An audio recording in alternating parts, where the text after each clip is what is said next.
I get it. I'd like to call the committee of the whole meeting for Tuesday, April 12th to order. Please call the roll. Alderman Strelchuk, Here. Alderman Bushy, Here. Alderman Meyer, Here. Alderman Hancher, Here. Alderman Garrow, Here. Alderman Parrish, Alderman Schneider, here, Alderman Nervin, Here. and Mayor Worth. Here. We have a full house. The first item on the agenda is approval of the meeting minutes from March 8th, 2022. Is there a motion? Move approval. Second. Any questions, comments, corrections, discussion? Hearing none, all in favor, please say aye. Aye. The next item on the agenda is department reports. As you know, we don't go through them, but we do allow a period for questions on any of the reports. Did anybody have anything out of the department reports that they'd like to ask staff about? Alderman Boucher. It's not asked, but commenting on clerk's office. Commenting on the clerk's office, you were going to mention. I was going to do it at the council meeting, but Okay. Anything else on the departmental reports? Hearing none. The primary reason we're having the committee of the whole meeting is the resolution to approve an intergovernmental agreement between the city of Mequon and the village of Thiensville to establish the Southern Ozaki Joint, I don't know where the word joint comes from, the Fire and Emergency Medical Services Department. I believe that the city administrator is going to kick off this discussion. Mr. Jones. Yes, thank you, Mayor Worth. Members of the Common Council, we very much appreciate you making time this evening for the joint working group to provide a presentation and an overview of the process that has been followed over the last several months. And as Mayor Worth noted this evening, the Intergovernmental Agreement is on the Common Council agenda at our regular meeting starting at 7:30 p.m. And what myself and Chief David Bialk to my right and Deputy Chief Kurt Zellman to my left are going to do this evening is provide an overview of the process, that the joint working group has followed, and then provide an overview of some of the key provisions and tenets contained within the Intergovernmental Agreement. And we hopefully have allowed some time for questions and comments from the council as we move into the second half of the hour. So with that, we'll walk through some slides, and it may be best if you turn your attention towards the screen. We will be rolling through a number of slides as part of this presentation. As the council will recall, back in December, the Memorandum of Understanding was executed between both the city and the village. We established a working group comprised of Mayor Worth, President Van Mobley from Thiensville, Chief David Bialk from here in Mequon, as well as Chief Brian Riles from the Thiensville Fire Department, myself as the Mequon City Administrator, and Colleen Landish Hansen, the Village Administrator in Thiensville. We were joined by the two Deputy Fire Chiefs, Kurt Zellman and Joel Deutsch from Thiensville, and Battalion Chief Matt Schneider also joined us for several of our meetings. As was noted in the MOU, a number of areas were to be addressed through the working group's efforts. Those are listed up here on the screen. And since about mid to late January, this group has been hard at work, meeting on a nearly weekly basis, sometimes for 4 and 5 hours in a day, to hammer out this agreement and some of the details that accompany it. So a lot of work and a lot of effort in a very short amount of time. I wanted to point out some of the efforts that have been underway here in Mequon over the last number of years relative to fire and EMS service. I think it helps put into context some of the work that we're going to be talking about a little later, and it's helpful to understand from whence we came. Back in 2015, you can see we established a fire internship program in the department to help with staffing concerns nearly 7 years ago. Through a new collective bargaining agreement in 2016, employees received their first raise in 5 years. In 2017, an independent staffing study was completed by the Matrix Group. That study, as some of you will recall, recommended the hiring of 3 deputy chiefs to help oversee the 3 shifts that we operate on a 24/7 basis. Coming out of that report, the council authorized the hiring of Deputy Chief Zellman in 2018, and he was ultimately hired the year thereafter. And as Mayor Worth took office, he appointed a future of our fire department committee, chaired by Alderman Meyer and assisted by Alderwoman Schneider. That group met for the better part of 18 months and ultimately recommended $700,000 worth of additional funding to increase the amount of pay for all of our paid on-call staff in the department, as well as to hire 3 battalion chiefs that now staff the department on a full-time basis.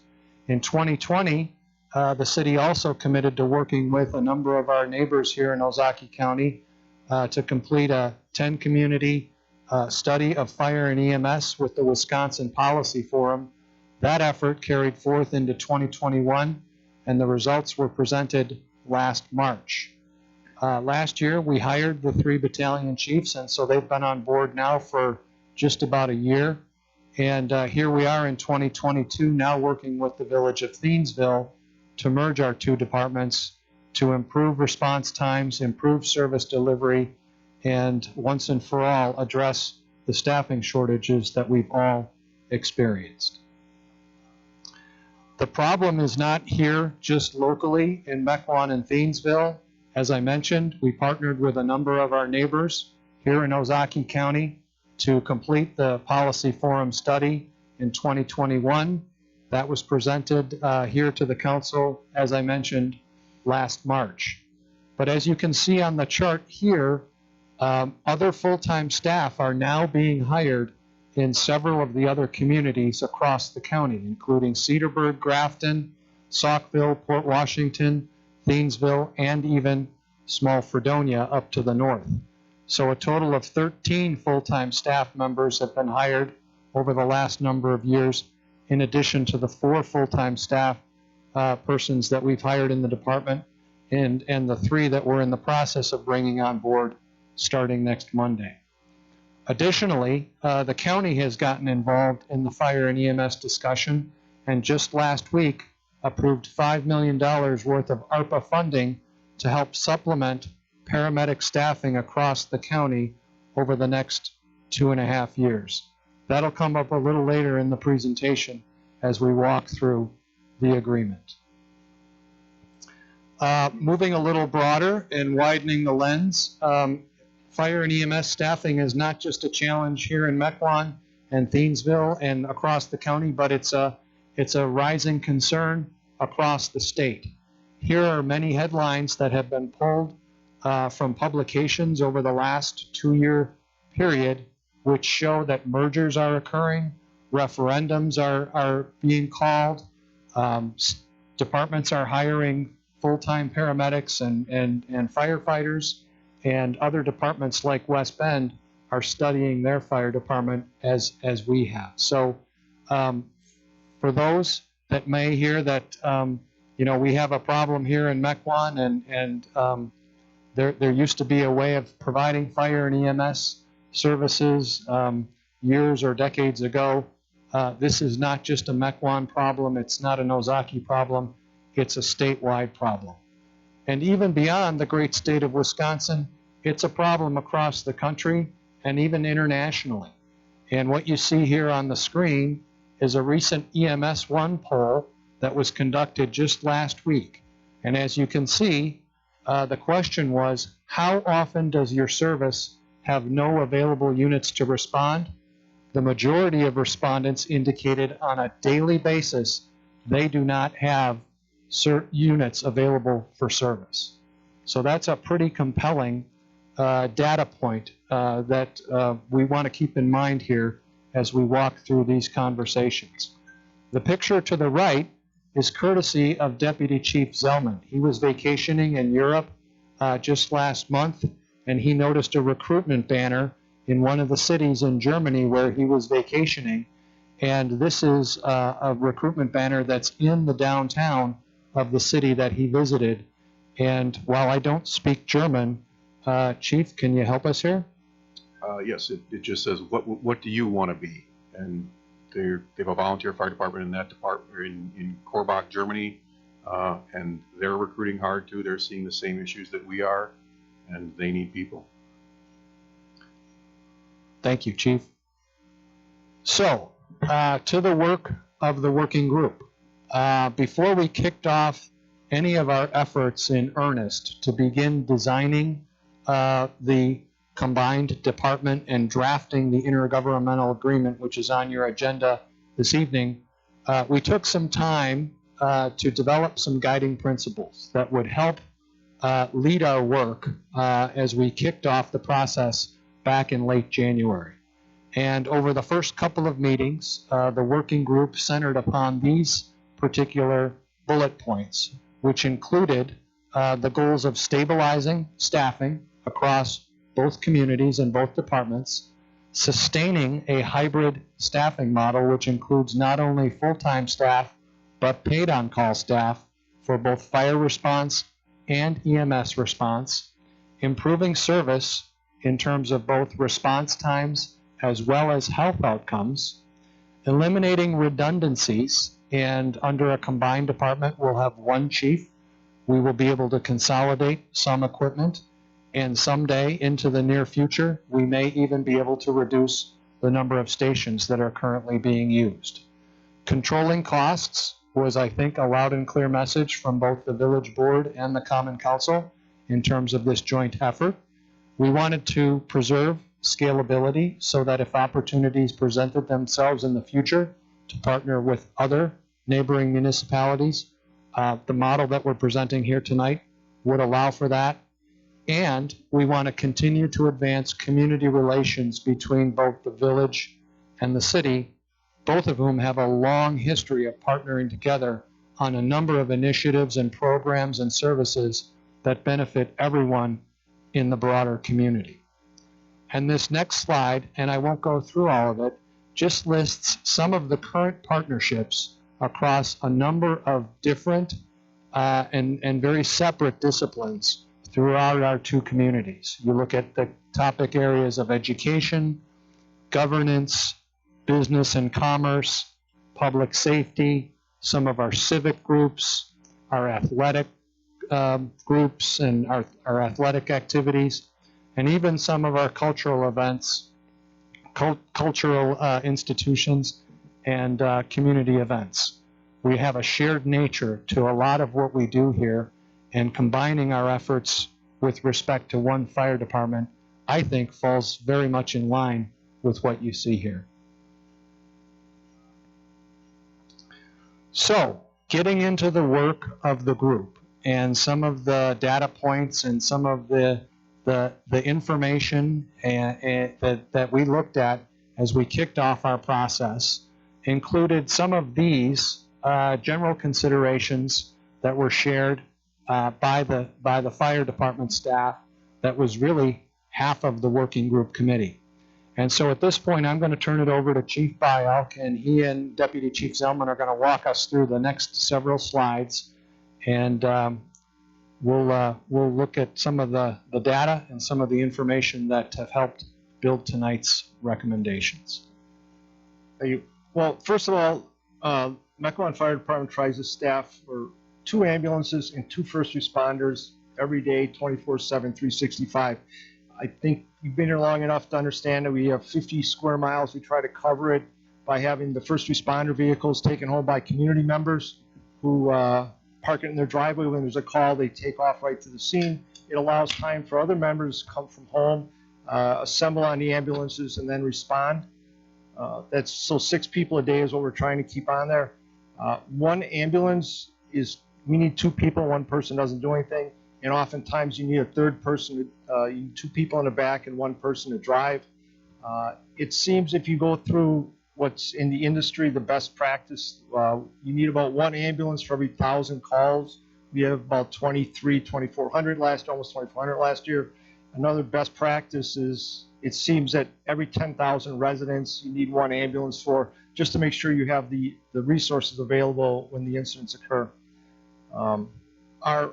Last year, our average run time, and this means from the time we received the call till the unit was back in service was 56 minutes. So it's going, getting people to assemble at the station, respond to a call, take the person in the ambulance, whatever hospital they want to go to, and then come back and restock and clean and get the vehicle ready for the next call.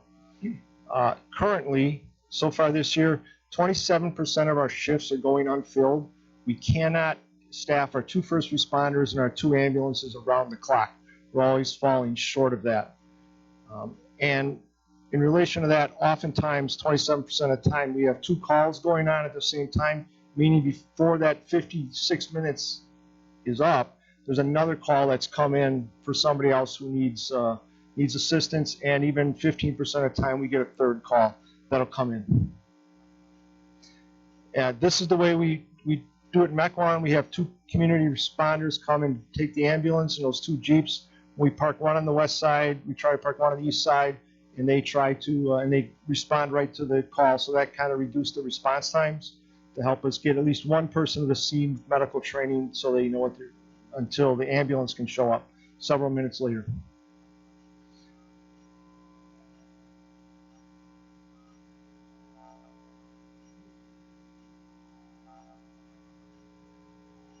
What we're going to do now is show you a quick video clip, and Deputy Chief Zellman is going to narrate while we get the clip going. So this clip you're going to see right now is an example of what's needed to respond effectively to a cardiac arrest. And really what I'd like you to see here is that there's multiple things going on at the same time. With only one person on scene, we can't be doing multiple things at the same time. So in order to give someone the best chance of survival, we need an effective response force on scene, which means enough people in a short enough amount of time to change the direction of that emergency. See, everyone's working here.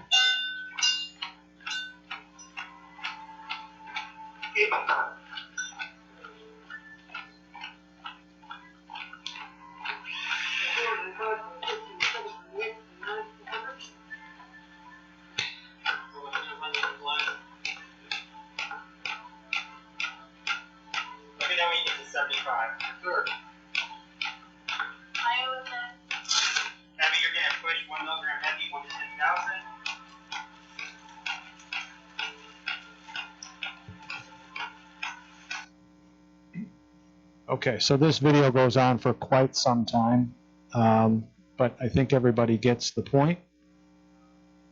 And Chief, as you mentioned, there are a lot of first responders doing a lot of different things when someone is potentially having the worst day of their life. Exactly.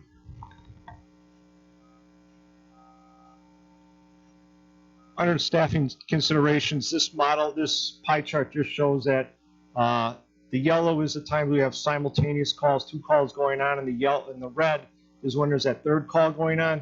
And that's just a picture of an ambulance after we're done with it. We have to sometimes clean all that up before we get in service. So the average is 56 minutes, but oftentimes it takes longer than that to get us back in service.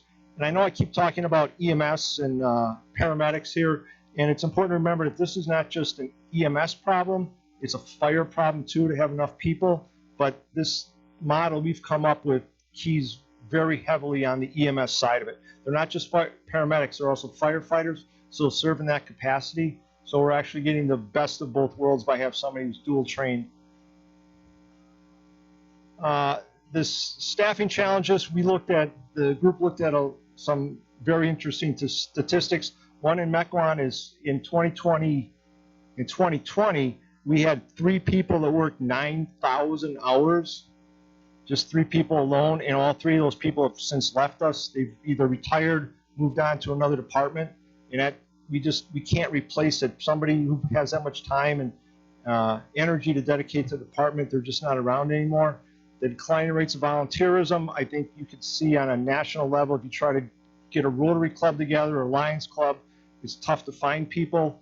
The pandemic, we had some people leave the department during the pandemic because they're like, well, I'm not going to risk this for my family. And I think ever since the pandemic, people's attitudes towards work have changed, but we can talk about that forever. The additional training requirements, we got a slide coming up that talks about training, but everything we do, we have to have a state license for. You have to be state licensed or certified to be a paramedic or an EMT, firefighter. So all that cuts in the amount of time that people might have to give or volunteer. A lot of our people have taken full-time jobs. We consider ourselves a farm league. Most paid-on-call departments are. We hire people for a while, they get some experience, and they just go someplace else. We don't have too many community members coming to us and say, oh, I want to be an EMT and a firefighter for the next 20 years. The younger people come in, get some experience, and leave. Some of the older people stay for a while, but it's a huge commitment for them to stick around. We've gone through a huge recruitment effort, used social media quite a bit. We've hired probably 100 people in the last year or so, but we find that even the number of people we hire have less hours to give. And I know in Thiensville, they've suffered some of the same problems. We have that graph where they have three people, two doing the majority of their work. And recently, Thiensville was out of commission. We had a small department. Everyone had COVID. And during the holidays, they had some shortages where we had to respond for them all the time. Here's our call volume history for the last 10 years. You can see we've doubled since 2011. It's everything. It's an aging population. It's probably some CBRFs that may be going in. All that contributes to this call volume. You can see the fire volume. The fire call stuff is kind of consistent, but the EMS is just that's what we're trying to cover. So this slide is going to show you our average EMS response time, and it's broken out into a histogram to show you the distribution. Right there, you'll see that the average EMS response time to get an ambulance on scene is 10 minutes in this community. Hopefully, if this plan goes through and we can add additional staff and work together, we will shift that line to a lower time level. So our goal, and we will accomplish it, is to get an ambulance on scene to be able to transport a person and deliver them to the hospital much sooner than we can do today. The training requirements just for EMT basic. So this is the basic technician. You need certification to be on an ambulance is 180 hours. So you go to MATC twice a week for 4 hours for 18 weeks. At the end of that, you walk out with a certificate if you pass their national registry exam, and you have to get recertified every 3 years. You need 30 continuing hours. Fighter 1 in hazmat, which is kind of the teacher at the same time, it's 120 hours just to send someone, again, 2 nights a week to MATC for 16 weeks to come out with those certifications. And a paramedic, which is really what we need, that's 1,800 hours. That's, you have to quit your job or be somebody who's young and doesn't have a job, go to school full-time for an entire year, including clinicals, until you come out as a paramedic. I want to bring up that, I just want to be really clear that this does not eliminate our paid on call. We still need them. We will still need them for fire calls. We will still need them to backfill for EMS. We're still going to call them in on EMS calls. They're vital to this whole thing happening. If we don't have the paid on call, this doesn't even happen. So we have to continue with that. And one more thing I want to mention about the Public Policy Forum. In their summary report, they said that everyone in Ozaukee County has bad response times and they need to invest in their emergency services. And they said if you invest together, you can spend a lot less than if you went on your own. And that's what this working group is trying to come up with, a plan to do it together. Chief, isn't there also a new training requirement that's coming online for a higher training level? Well, EMT Basic is going to go up to, I think it's 240 hours. So someone who wants to, so it's going to be 2 nights a week at MATC for an entire fall semester and a spring semester just to become an EMT. So even to be the most basic person on the ambulance, that's a huge commitment to ask someone to make. So combining the state mandated training requirements, the doubling of the call volume over the last 10 years, as well as our not less than standard response time. These are the factors that are driving the recommendation that you'll see tonight as part of the intergovernmental agreement on the agenda. So, moving to the intergovernmental agreement, the key provisions as outlined in the memo contained in your packet includes establishment of a 5-person board of directors, which will be comprised of 2 representatives from Thiensville, as well as 3 from the city of Mequon. 4 out of those 5 representatives will be elected officials from the 2 governing boards. Those same 5 members will also comprise the Joint Fire Commission, which will oversee hiring, discipline, and termination for any full-time members within the department. A separate financial records system will be implemented as we move into 2023 under one unified budget.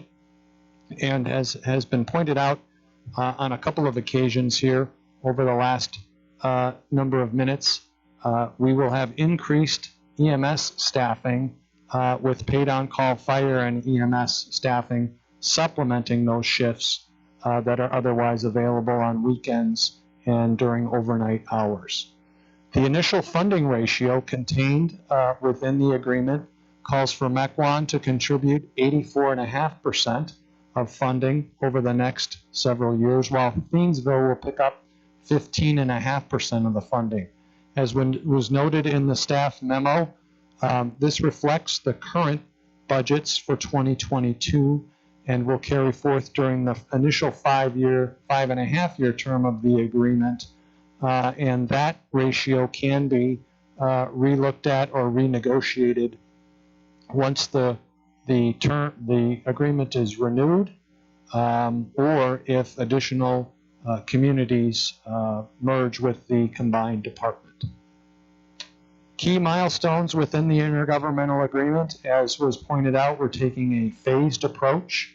And so here in 2022, pending approval of the intergovernmental agreement by both governing boards, operations will merge as of July 1st, and Chief Byock will become the fire chief of both the Mequon Fire Department as well as the Thiensville Fire Department. Chief Riles is retiring in June, and so they will have a vacancy, and the timing of that works well in terms of coming together as one unified command. As was also pointed out in the staff memo, the merger becomes official on January 1 of 2023. That's when a new combined budget will take effect. And so one of the to-dos here, pending approval of the IGA, will be development of a new standalone budget apart from the village and the city here during the latter part of 2022.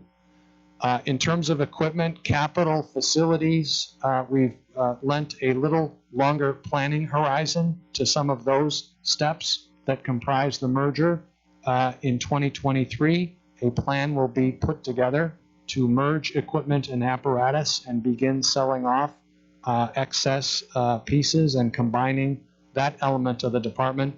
And then a facilities plan will be established and implemented beginning in 2025. And so for the time being, we will operate out of the 3 stations, and the 5-person governing board will certainly have some say in terms of how those stations are managed and utilized into the future once they begin meeting here later this year.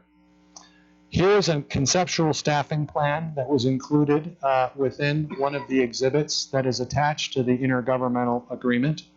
And as we've pointed out previously, we anticipate building towards a fully staffed EMS division, which will provide 3 ambulances with 2 paramedics each on a 24/7 basis, 365 days of the year.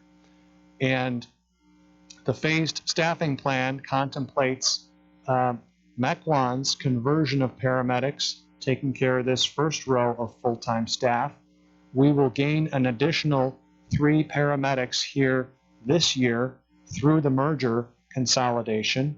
Thiensville has already hired one of these paramedics. Mequon is in the process of hiring a second paramedic, and we're going to wait and see where things fall after next month's meeting in Thiensville to determine if and when we're going to fill that last paramedic vacancy. Then in 2023, 2024, 2025, 2026, and then in 2027, we anticipate hiring a full complement or 3 shifts worth of paramedics in those 5 years. And some of that will be dependent upon available funding, both from a tax revenue standpoint as well as a non-tax revenue standpoint. Non-tax revenues comprise a significant component of both the Mequon and the Thiensville Fire Department budgets. That relates to ambulance fees, fire insurance dues, paramedic intercepts, and other miscellaneous permits and licensing fees. Key action steps that will have to be pursued here in the latter part of the calendar year, pending approval of the IGA, were listed in the agreement under Attachment A. I've highlighted a couple of them here on the screen, but you can see budget and development of the standalone budget will be a big piece. We'll have to negotiate new mutual aid agreements with our surrounding communities. We'll have to figure out the vehicle and the apparatus details by December 1st. And we're hoping to consolidate ambulance billing under one vendor. We think that's going to generate some additional revenues going forward on a non-tax basis. Financial impacts are laid out in Exhibit B of the five-year plan within the Intergovernmental Agreement. And what the working group has tried to do is enumerate the all-in cost of merging. And, it's a forecast. And as we project 4 and 5 years out, obviously some of those numbers are going to change. But we were very conservative in terms of generating estimates for full-time staff, for inflation factors, and other costs that would be impacting a combined budget. So we thought it was only fair to show the council and the village board what we would think would be the upper ceiling, so to speak, of a combined budget that fully staffs EMS over a 5-year period. As you can see here, we've included salary, insurance, retirement, and all the fully loaded costs that come with hiring a full-time staff person. We've accounted for wage and step increases per the current collective bargaining agreement here in Mequon. And we've conservatively estimated the Ozaki County funds that I mentioned earlier, and really only included funds that may be available to one of the 2 municipalities. We anticipate potentially getting even more money based on the criteria that were approved by the county board last week. But again, we want to be very conservative in our budgetary estimates so that we don't have a whoops moment 3 or 4 years down the road. The figures will continue to be refined in the 5-year forecast in connection with the 2023 budget. I'm sure the combined fire board will be taking a close look at those numbers as they move forward in their work in the months ahead. Here quickly, as we come to a close, are some of the details related to the Ozaki County EMS grants program that we referenced earlier. Municipalities with a fire and EMS program are eligible for up to $200,000 a year. We have to provide some supporting documentation, to the county by July 1st. And so I know the deputy chiefs are already working on application materials on behalf of both departments so that we're ready to get in the door on day 1. Municipalities with consolidation agreements can also realize an additional $100,000 a year over a 2.5-year period. And if for some reason we would begin to partner with even a third municipality, there are additional funds available on a capital award basis. Here quickly is just a sampling of some of the other communities across southeast Wisconsin and into central Wisconsin that I think provide good comparisons to the Southern Ozaki department, the merged department that is contemplated in the IGA. And as you can see, the population figures correlate rather well The land area varies to some degree, and the call volumes are relatively similar across the board. Full-time staff obviously is different across a number of departments. The number you see here for the Mequon-Thiensville department is 27 and a half. That would come in 2027 at full staff build-out. And our daily minimum would be in the neighborhood of between 7 and 9, so the number there is 8. And our budget on a combined basis, according to the documents in your packet, comes to $4.3 million. And if you look in the far right-hand column, many of the numbers here are higher than 4.3. Now, there are some that are lower, but I think there's 3 or 4. So from a pricing standpoint or a cost standpoint, we feel the proposal before you is well conceived and fiscally responsible. So that concludes the working group's presentation. We went a little over in time, so we very much appreciate your attention and your patience.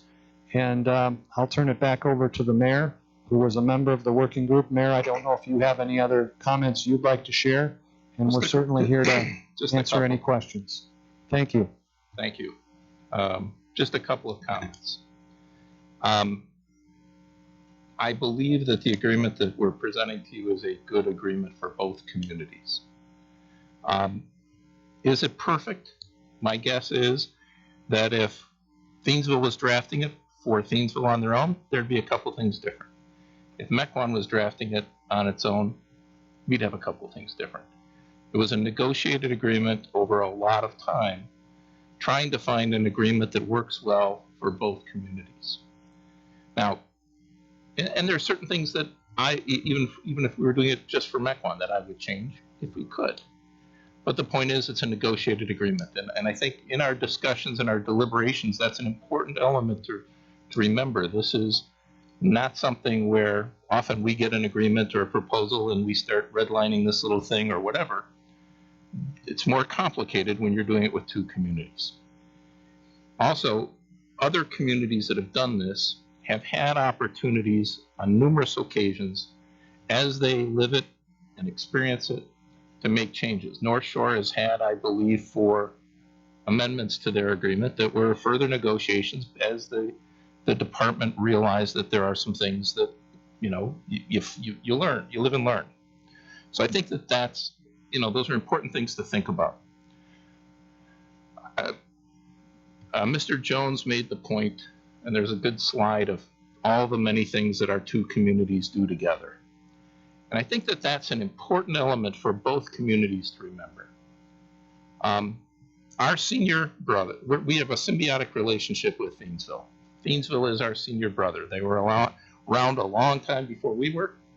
They were our downtown. They still are to some degree. Our town center works together. And we have a joint library. There's been, I've heard, a little bit of scuttlebutt about the name. You know, it's been great that the library isn't the Mequon-Thiensville Library or the Thiensville-Mequon Library. It's the Weinberg Library because it belongs to both of us. Now, if somebody wanted to come and give $10 million, we could name it after them, but I don't think that's happening. So I think having a description that describes our community as opposed to our individual municipalities, I believe, is a good thing to develop community. But that doesn't say that we're creating one community. Let me rephrase that. That doesn't say we're trying to create one municipality. We're not. We have two municipalities that have very different histories, very different cultures, and we're going to keep that.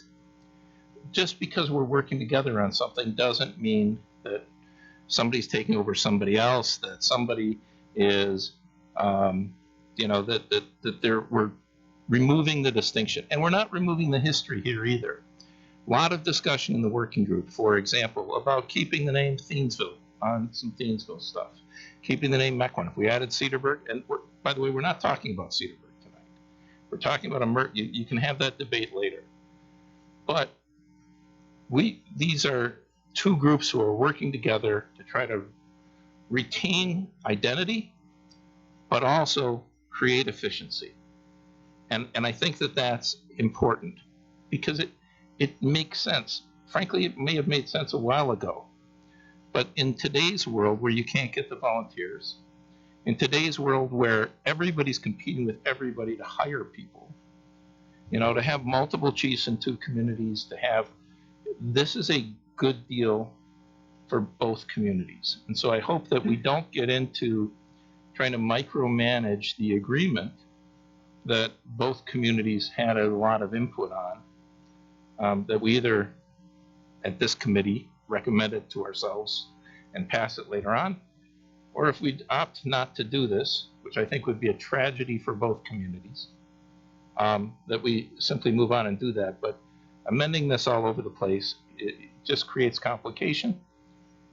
And I think we want to send a message. We've got a whole bunch of our friends from Thiensville here, that we want to work with Thiensville.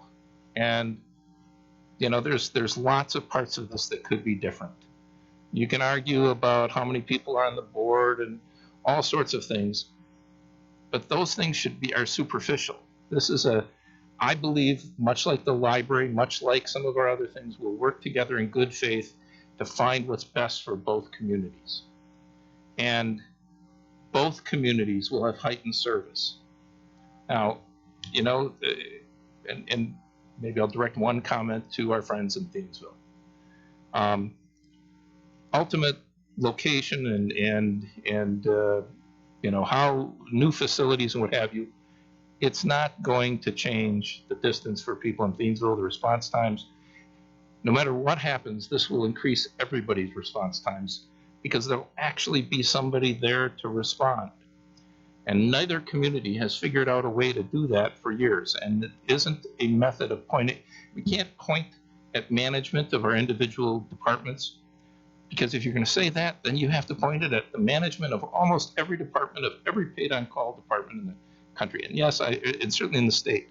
Yeah, I've heard some people say, well, there's this particular department, 1 or 2 of them named. Those are the anomalies. And this corrects it was great when I was 20 years ago, when I was a new alderman, and the fire department, we gave them a ham sandwich and everything was great. We occasionally bought a truck, and we had great people, and we had more people than we knew what to do with. But that's not the world we're living in.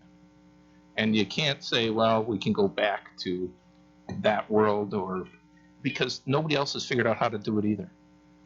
So I really hope that we pass this tonight. I hope we send a message that we're all in agreement and that we fervently invite our big brother Thiensville to join us in this venture, and that this is a great thing that lasts for a long time to serve both of our communities well.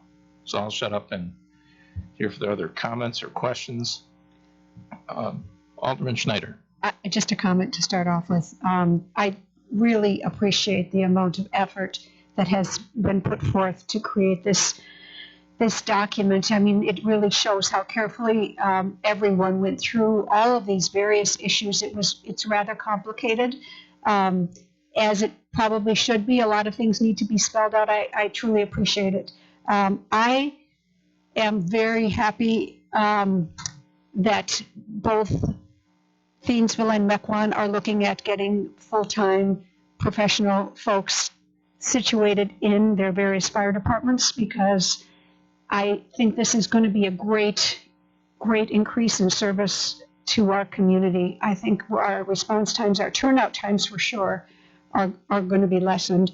And it's been a bit of a passion of mine all along to improve this situation, and I'm thrilled. Thank you. Alderman Nurbin. Or should I say Mayor-elect Nurbin? Alderman's fine for now. Thank you. I'd like to thank the mayor, Mayor Worth, President Mobley, and staff on both sides for all their hard work on this. This is really critical for both communities, and I kind of found it funny, the mayor's example of our big brother Thiensville. I've thought about that analogy myself the whole time I've been in government. It's we're brothers, we're family. I mean, sometimes like brothers, we have a little bit of a sibling rivalry, and that's good. We've got our own identity, and I know we both want to preserve that, but when times get tough, family comes together, and Thiensville and Mequon are family. It's good to see us coming together to help each other out and solve some of these critical issues. And I sincerely hope we pass this unanimously tonight. Alderman Parrish. Thank you, Mayor. I have just under 5 minutes of comments All right. to summarize my thoughts on this important matter. I did want to thank Administrator Jones and Chief Bjork for their dedication to the Thiensville Department consolidation. I especially want to thank Mayor Worth, who's been relentless in getting the deal to this point, to your very last meeting after all these years. This will be a big part of your legacy, and we appreciate it. It is not easy to transform an institution that has been in operation since 1933, almost 90 years. Thiensville Department has roots back to 1857. That's 165 years old. So this really isn't an easy decision for them either. And so thank you to Thiensville for its trust and ongoing spirit of partnership that has worked so well with the library and other shared services. While I'm in favor of the Thiensville merger, because philosophically it makes sense, it would have been nice to have some more detailed data points to share with the public this evening. I did appreciate the presentation and request we post this online as soon as possible. The most helpful data would have been projections if we don't merge, thus providing the needed contrast to our common council. There was also a note in there that we will need to adjust our respective tax levies in the coming years, even with this difficult decision. The public should understand, however, that we are choosing the lesser of two evils in terms of levy increases, and I believe that is the case here. I do want to point out philosophy will not cut it for the Cedarburg MOU we signed, and we need much better data to justify that consolidation. Unfortunately, I've spoken to or heard from some Thiensville residents and leaders that even if we move forward tonight, there remains uncertainty and reluctancy from its residents and policymakers. Words like acquisition, takeover, temporary fix for Mequon will be used most likely instead of partnership and consolidation. This is partly because we are seen as a growing 50 square mile community, compared to their 1 square mile community, which can't grow. Thiensville affirmation is far from a certainty, as they will still have a basic presentation about this next week and will then vote on May 2nd. There's still the chance that they will leave us at the altar after tonight's vote to proceed. And so we must show trust and extend this offer of respect and partnership by voting to proceed, potentially with one modification, which is what I would like to propose. While the Southern Ozaki Joint Fire and EMS Department is just a name, it's just a name, I would like to request that we amend the name to be what we are actually creating, the Thiensville Mequon Fire and EMS Department. Thiensville and Mequon hardly constitute Southern Ozaki County, and so the naming sends the wrong message to Mequon and Thiensville about each common council's intentions, including our scope of geographic services. And more troubling, it seems to keep the door open for other southern municipalities to join this organization without hesitancy.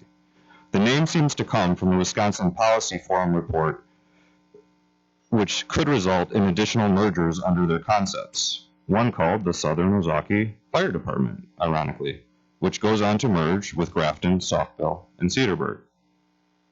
My proposed name, Thiensville and Mequon Fire and EMS Department, can easily be changed if we pursue additional consolidations. Based on the conversations I've had, I believe my proposed name change would be better received by Thiensville policymakers, residents, and increase the likelihood for their affirmative vote for this partnership on May 2nd.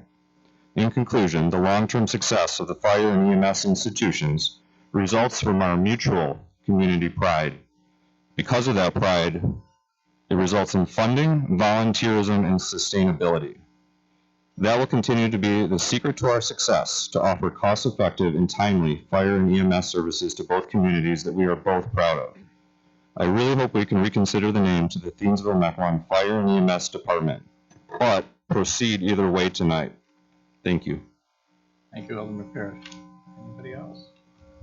Alderman Carroll.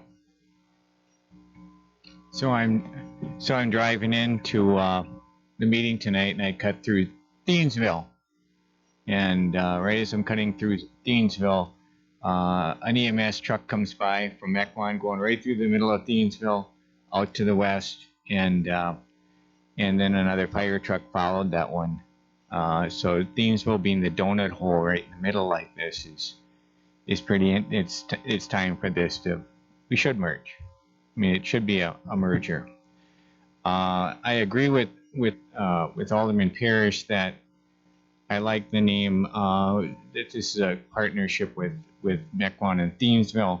We have a Mequon Thiensville school district. Maybe the name would be Mequon Thiensville, fire department or something along that lines. And I do agree that I don't want to see us expand this. It took a long time to figure this out. I don't want to see us expand this into other communities right away without a lot of thought and a lot of looking at the numbers and understanding whether we're getting value added or not from doing that. Government has a tendency sometimes to start to grow and then grow and grow and you become a bureaucracy, and I think it's going to work really well with Thiensville. And another thing, I've been in business for over 40 years, and I made a couple mistakes in business, and one of the biggest ones I ever made is I start on something, I get all excited about it, and I grow too fast. It's better to grow slower, figure out what all the nuances are, what the problems are, the situations you're going to face, solve those. Once all that is solved, move together, then you can start to look at, does this area make sense? Is there ways that we can improve even further? So I agree with Alderman Parrish. Changing the name would be, I'd like to see it more something where it's just the two communities, just like you come in and you have our entryway that we spent, I don't know, a couple $1 million on the entryway or $1 million on the entryway, Mequon, Thiensville, same thing right here with our fire department, but it makes a lot of sense. And Mequon cutting through Thiensville to go to a fire or the EMS, I mean, being combined makes a lot of sense there. Again, I think I don't want to see us grow too fast. I don't want to see us invite anyone else until we get this thing in, working appropriately. And if we do start looking outside of that, then we start looking outside of that. But I think that's quite a ways off. Alderman Strelchak. I'll be brief on this because I've got a new microphone tonight, thanks to Will Jones. I've been a part of this community for over 40 years. I grew up riding my bike through Thiensville. I never knew where the line of Thiensville began and where it ended, but I knew the downtown and I knew the fire department. There's a lot of pride in growing up in this community, and I'm calling this community Mequon Thiensville or Thiensville Mequon, however you want to phrase it. I think this merger is a great opportunity for both communities to come together as one and just another place here. We've got several individuals from the Thiensville leadership, in the audience tonight. They're here with us. It's not a them versus us, it's an us, and what can we do better together as partner communities moving forward, as we've done with the schools and so many other places. So, as I sit here tonight, again, to what Mayor Worth had stated, I'm sure the agreement might have been a little different had Thiensville written it. I'm sure it might have been a little different had Mequon written it. But where we're at right now is a good place, and a good place where we could both agree as communities that we both win. We've seen the financials about a year ago. Wasn't that report read out about a year ago where the financials would go, in the future if we didn't look to consolidation of fire departments? As a community, you want to be as fiscally conservative as possible, but you also want it to be incredibly safe for your residents. I think this merger does exactly that. And as we vote on this tonight, and as Thiensville votes on this moving forward, and we look at the safety of our combined communities and the talents that we have in both communities, I think this is a really great move moving forward for everybody involved. So I will be voting in favor of this tonight, regardless of the name. Either way, whichever way that goes, I'll be voting in favor of this tonight. Anybody else? Alderman Boucher. Just two quick comments, actually three. I agree with Alderman Parrish. Impressive amount of work going into this. Deputy Chief Zellman when you started showing the histogram, that actually was talking up the alley I like. And one of the things I would recommend that we do, assuming this goes forward, is just as we have at the beginning of the committee of the whole documents with different departments, it would be very interesting as this goes forward to see the changes in response times and in the different areas to show the directions and improvements. So that would be very beneficial. And then also from a different angle, I'm just wondering if there are ordinance changes we need to also be considering to. There will be. We've actually identified with the mayor's help, I think all of them. Assuming that it gets approved this evening, you'll see a first reading of those next month with final approval in June.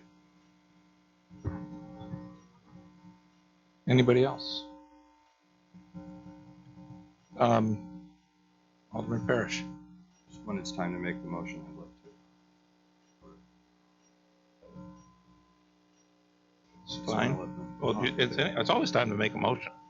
We have discussion after a motion anyhow, so if you'd like to make a motion.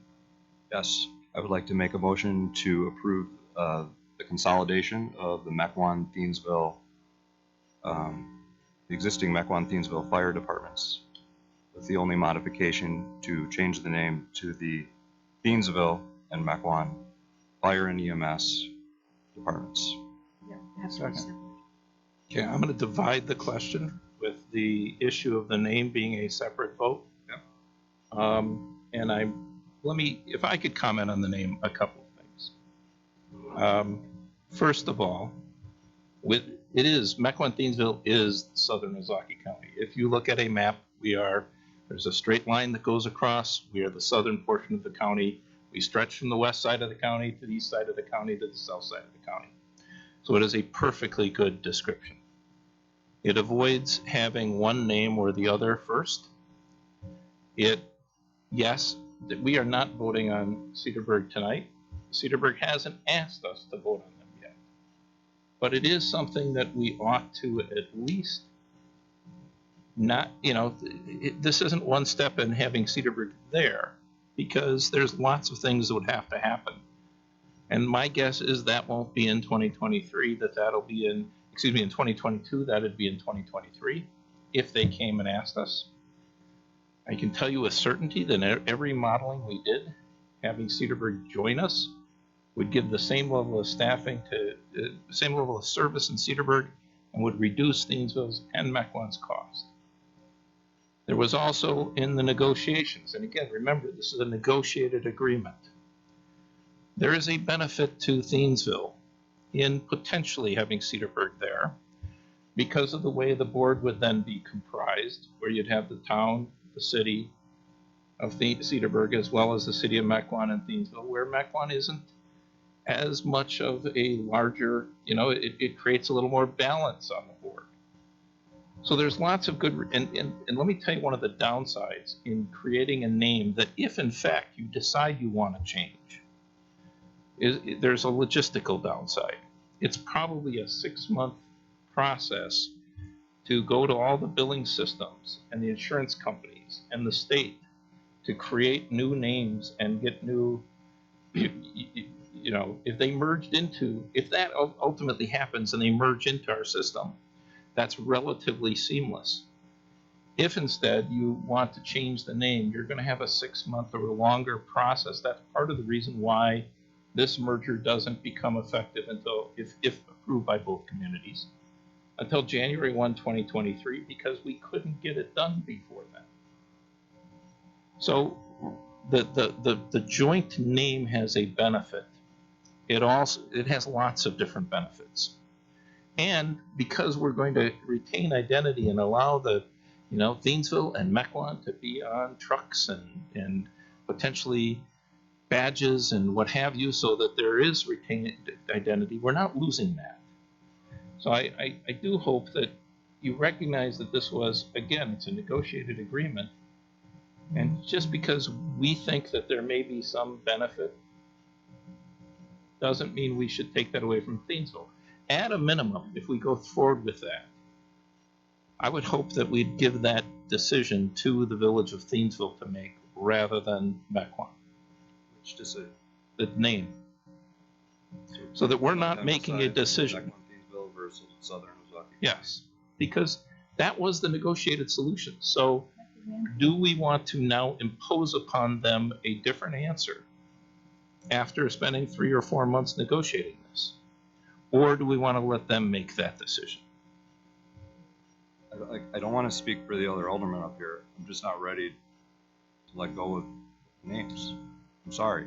All right, well, I'm just telling you, This is the my first meeting position. that we've been able to present this to the public. I feel that half the public doesn't even know we're voting on this tonight.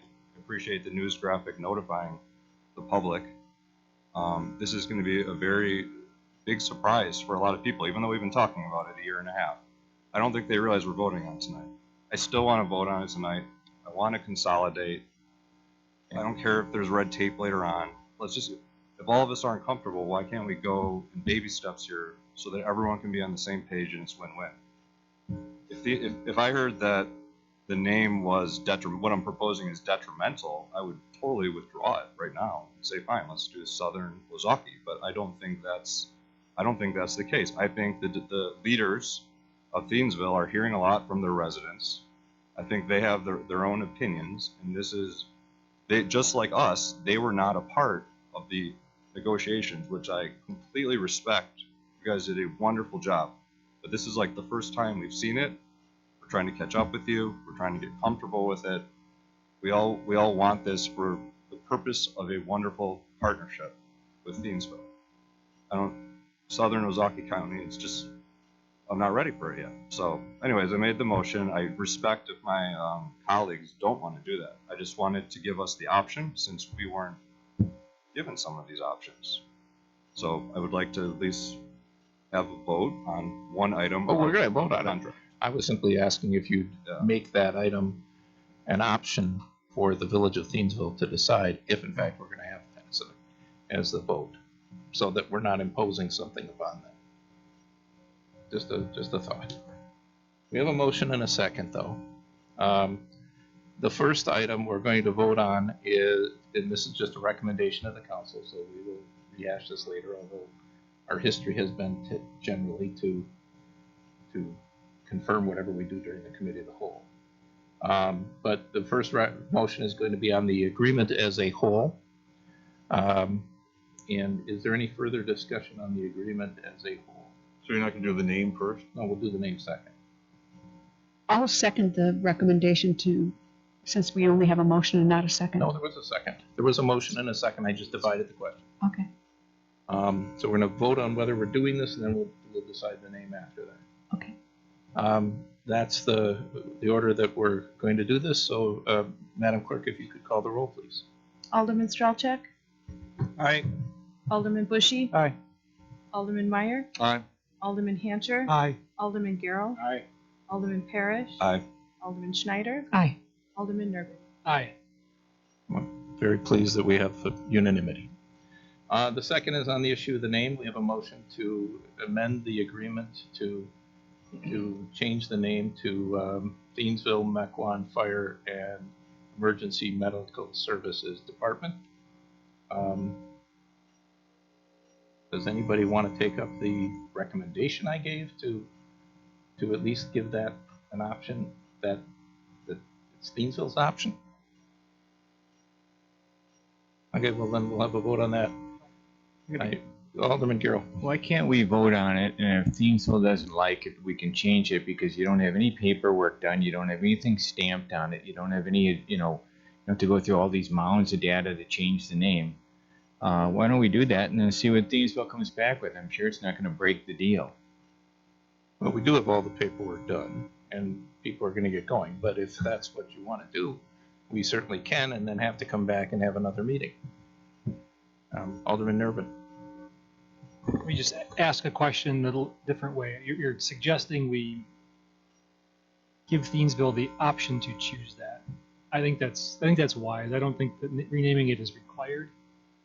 If it makes their vote go easier and helps them adopt it, I'd be open to it, but I recommend we give them the choice. I don't think we need to do it, but I think we need a different motion on the table. Well, that could be the motion to amend the the motion. I'm just wondering if the maker of the motion is open to that construct. No, for the reasons I explained. Okay, thank you.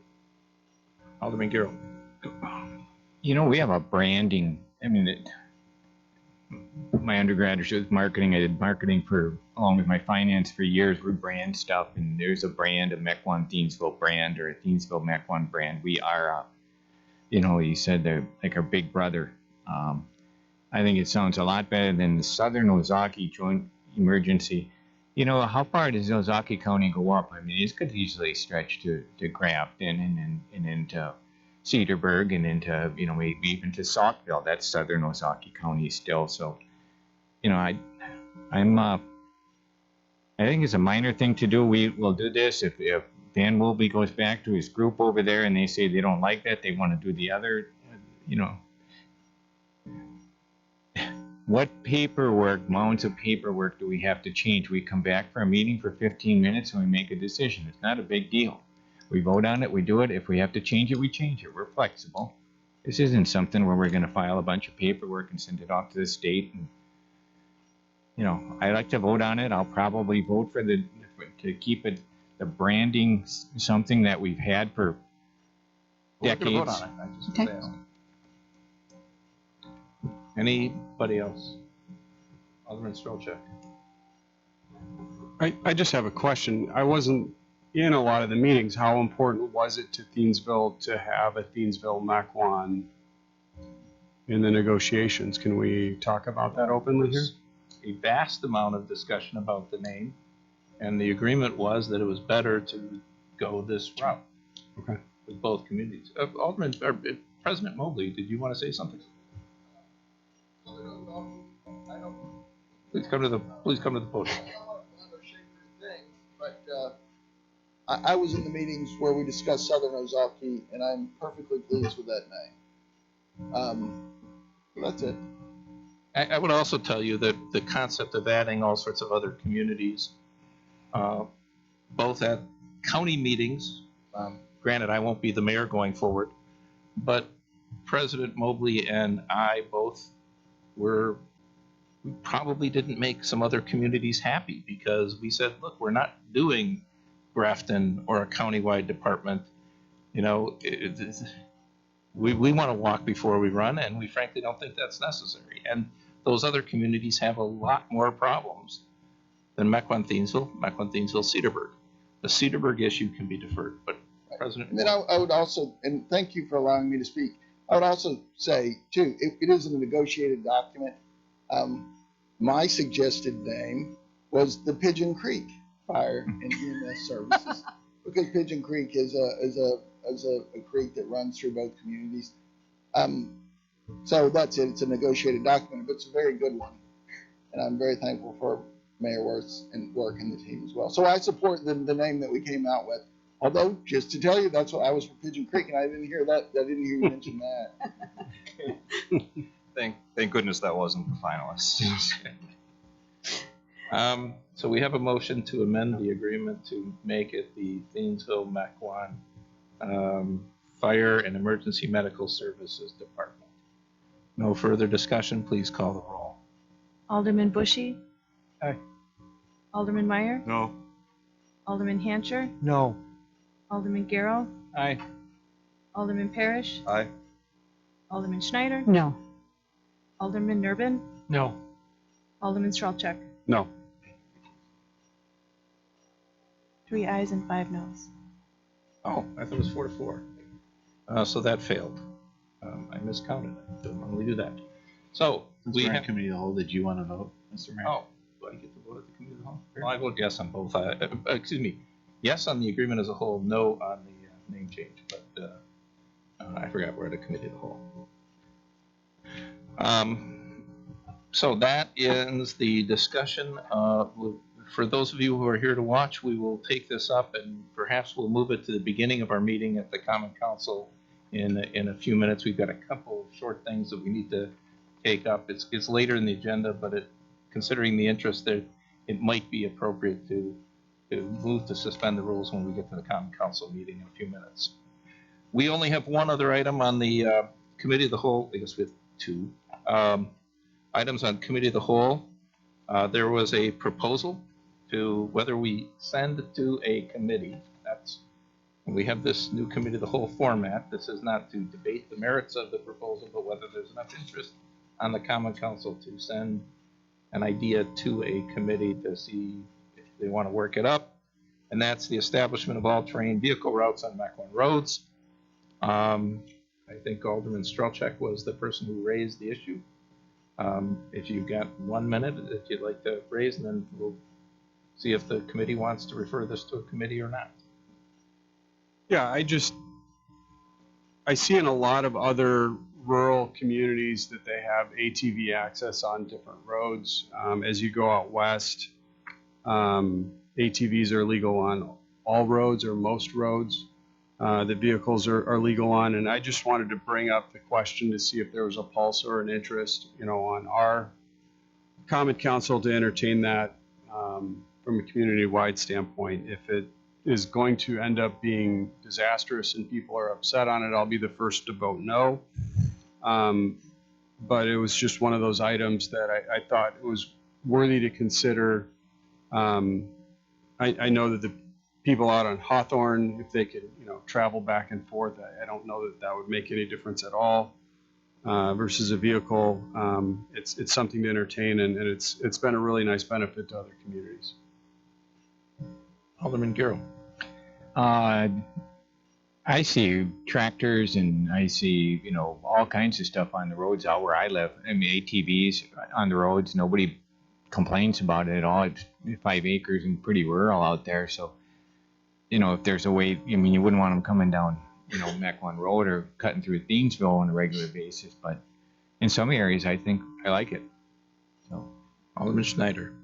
I'm going to be the naysayer, partly because these vehicles say right on them, often from the manufacturer, they're not designed to be used on paved roads. They have low pressure tires. They have a high center of gravity. They don't turn very well.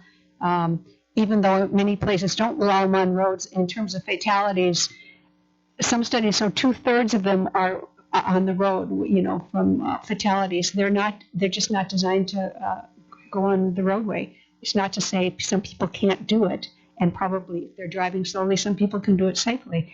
But I don't see a big reason to open the roadways to ATVs, being that they're not a safe vehicle. Meyer and then Alderman Hansher. Just quick, this little thing of history. We went through this, not on all terrains, but went through this for golf cart-like vehicles. I don't know if the mayor was on board at the time. Just a little sense of history. Is this thing on?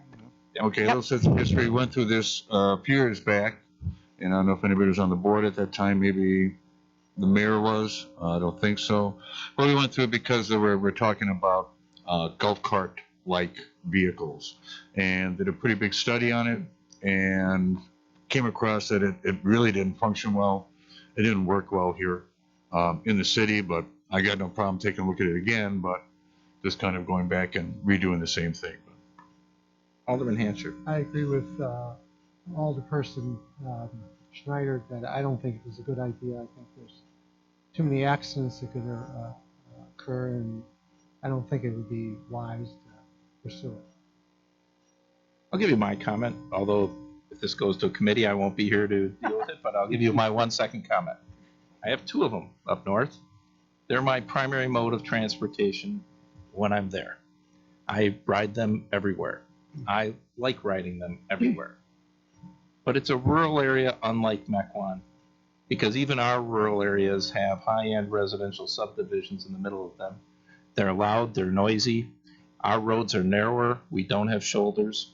I think there's lots of reasons. Now, I agree, farm vehicles, that's by state law. Farm vehicles are allowed on roadways. And there's even a question whether ATVs, if used for farm purposes, can be on roadways, but I don't think so. Mine are registered to my farm. And, I'm just not sure Mequon, I think you'd end up with such a limited network of roads that it actually works on that it probably becomes, not feasible. Golf carts, maybe it's worth bringing up, but that's only within subdivisions. And so there's only a few subdivisions that it would make sense. I like the idea. I don't think it works for Mequon, and I probably don't think you'd want to spend a lot of time on it because we tend to go down these rabbit holes where we ask staff to spend lots and lots and lots of time. And at the end of the thing, we realize there's probably a reason we don't have them now. That's my two cents. Is there a motion to refer this to the Public Safety Committee? No, there is not. All right. If not, future policy items for discussion, consideration, analysis, like this one, people should bring them forward. And it does save our committee's time rather than having it get bogged down in a committee if there's not enough interest. So is there a motion to adjourn the committee of the whole meeting? Move to adjourn. Second. We have a motion and a second to adjourn the committee of the whole meeting. All in favor of adjourning, please say aye. Aye.